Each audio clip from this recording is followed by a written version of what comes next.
Hey everyone, today I'm going to walk you through how I create my own compositions using royalty-free stock photos in Photoshop and how you can too. I'm going to be using Photoshop CC 2018 for this tutorial, and just as a disclaimer, this is a bit of an intermediate level tutorial in terms of your Photoshop skill, but you can apply the process and thinking behind this to other comparable programs or even if you're drawing by hand. Now, in case you're worried this might be too advanced for you, don't worry. This isn't meant to be the in and outs of how to use Photoshop, just more showing you my process and how I go about taking multiple photos and merging them together to create a single creative reference. So I first want to take a moment to talk about royalty-free stock photo sites. There's some really great high-quality resources out there for artists now. But they're also really popular, and there's not really a lot stopping other artists from using the exact same photo as you in their drawing. This happens even with the paid-for sites, and it can be really frustrating because you'll find the perfect photo, you'll draw it, and then somewhere along the line you'll come across someone who's done the exact same photo, and it can be a little bit frustrating because, in a way it could seem like either you copied them or they copied you. The general public doesn't really know that these sites exist, and so it's important to find a way to distinguish yourself and your artwork if you're using a reference photo that could be available to everyone, essentially. The examples I have up on the screen are some of the ones that I really like to use, but there are tons out there with really great resources and references, so by all means just use whatever is best for your needs. So let's start by having a look at what we're going to accomplish in this tutorial today.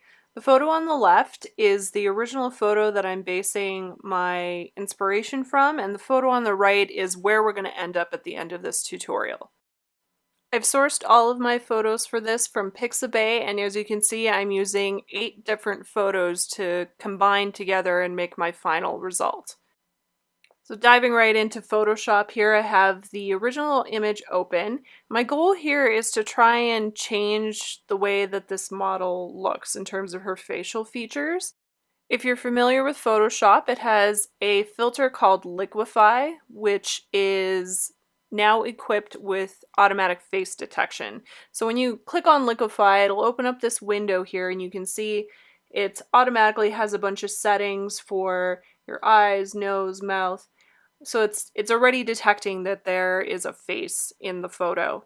So in this area, you can go in and you can change the size and shape, the distance between things, and really you can do some really kind of crazy things with it, but it's also really great for my purposes. I want to change the way this model looks, and it's not, as a disclaimer, it's not that there's anything wrong with how she originally looks, it's just that I want to change her face enough that if someone were to use this exact same photo, it wouldn't be as obvious that it's the same model.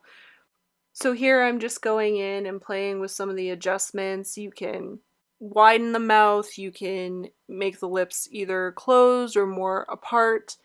There's really some kind of incredible technology in these programs that allow you to do some really incredible things. I like using Photoshop because it's really time efficient for me, and I like to have a very accurate reference to start from, and Photoshop allows me to do that. Now, one thing, when you're playing around here, you can also toggle in the preview on and off, and you can see the changes you've made versus the original photo, and when you're happy, just press OK. So once I've made some adjustments that I like and I'm happy with them, I'll move on to the rest of the altering of the photo. And now I've done some adjustments to her arch and her eyebrow as well, just because I wanted her to have a little bit more of a defined eyebrow than what was in the original photo. And we're going to have a look here at just some other alterations we can make in terms of her makeup and her hair color. I've already clipped out the background here, but we're going to go step by step so you can see exactly how I did all of this. As a best practice tip in Photoshop, it's good to kind of group all your layers and different sections together. In this case, I've got everything that's a makeup and a hair adjustment layer grouped together. And I've got it labeled as well so I know what it is if I need to go back and adjust it. So looking at it here, I have her hair, and I've decided I want to make it more red than what the original photo is.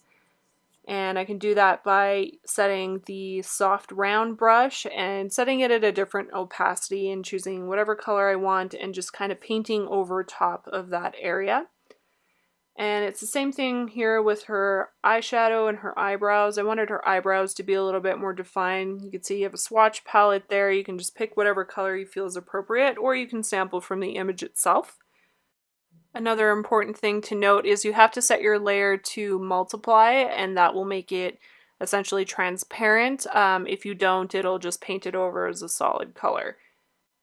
You can achieve transparency using your opacity settings as well, but I prefer using multiply. I just like the result a little bit better.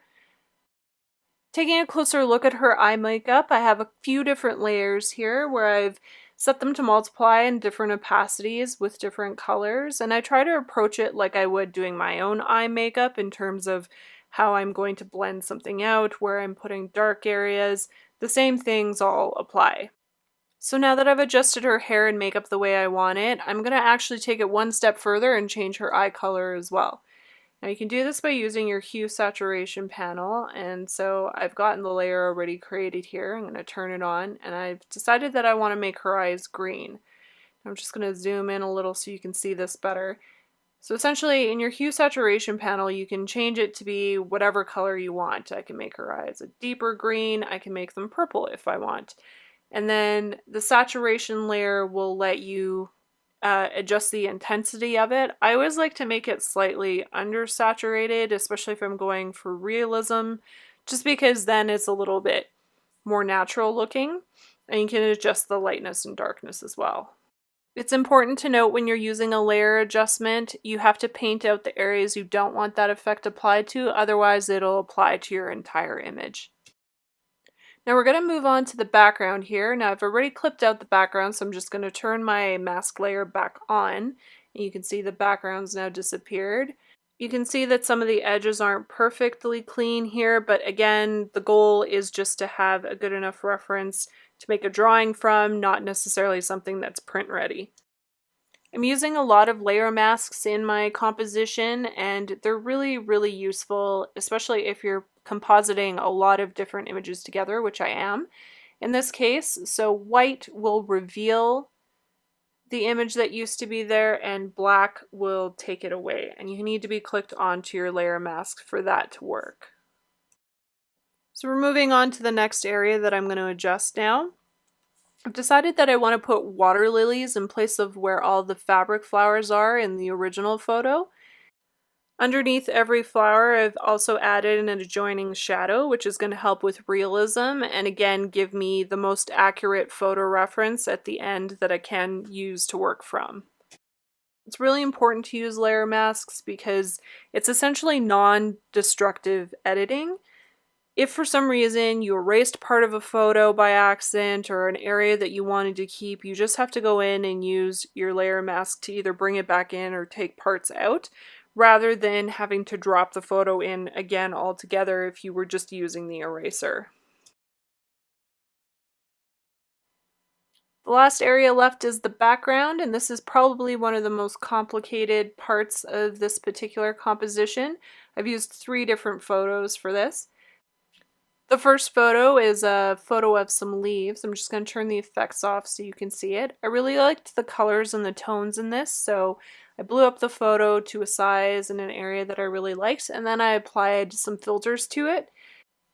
Now you can take some time to play around with some of these and get the effect that you want, but for my purposes, I knew that I wanted to just blur it out so I could get just the tones and the color.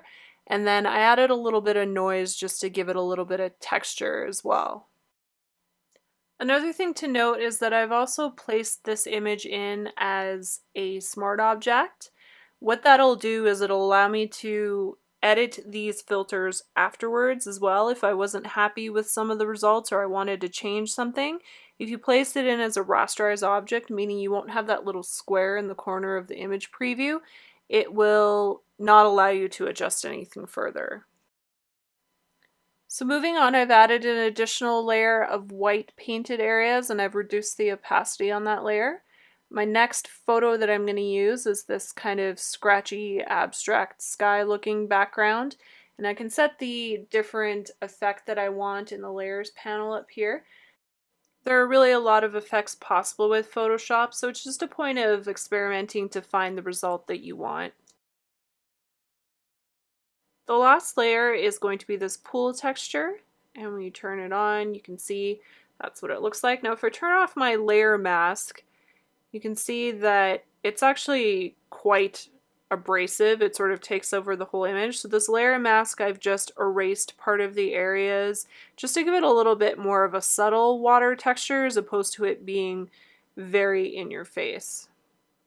And then the next layer here, I've just added some more areas on multiply of certain colors, just again to give it a little bit more depth and a little bit more of the look and feel that I want for it. Now before we move on to the final layer, I just want to give you a little chart to overview again how I created the background and just the steps in which I layered everything. Again, this will take some trial and error. You can play around with having different photos above or below other ones. It's just a point of creating something that is a brand new image from these three independent images. On my last layer, I've added some white orbs, and I've done that just to give it a little bit more ambiance. I felt like the image just needed a little something to pull the background and the foreground together. And I'm going to show you how I did that. I just used my paintbrush tool, and again, it's still set to the soft round brush. I'm going to select white, and then come over and create a new layer. We'll turn the old one off here just to give you an example. And essentially you can make it at varying different sizes and brush opacity, and you just have to click once, and then in this case I'm going to move the opacity up and then scale my brush down to create a brighter white spot. So again, these are the kind of things that, like, as you get better with Photoshop and as you experiment, you can kind of just go in and see what works best for you and get the right look and feel that you want. I'm just going to toggle back so we can see the original layer, and there we go. That's our finished reference. So finally, we have a comparison of our original photo and what my drawing ended up looking like. Seeing these two photos side by side, you can definitely tell that there are some similarities, but generally speaking, you're not going to be able to tell that it was this exact photo if you saw the drawing independently. And at the end of the day, that's what our goal is. That way, if somebody were to take the original photo and just draw it as is without any alterations, it wouldn't look exactly like mine, and it wouldn't be immediately identifiable as having been from the same resource. If you need to rely on photo reference you didn't take yourself, this is a great way to practice putting some originality into your work and helping you avoid that unfortunate, frustrating occurrence of somebody else drawing the exact same photo.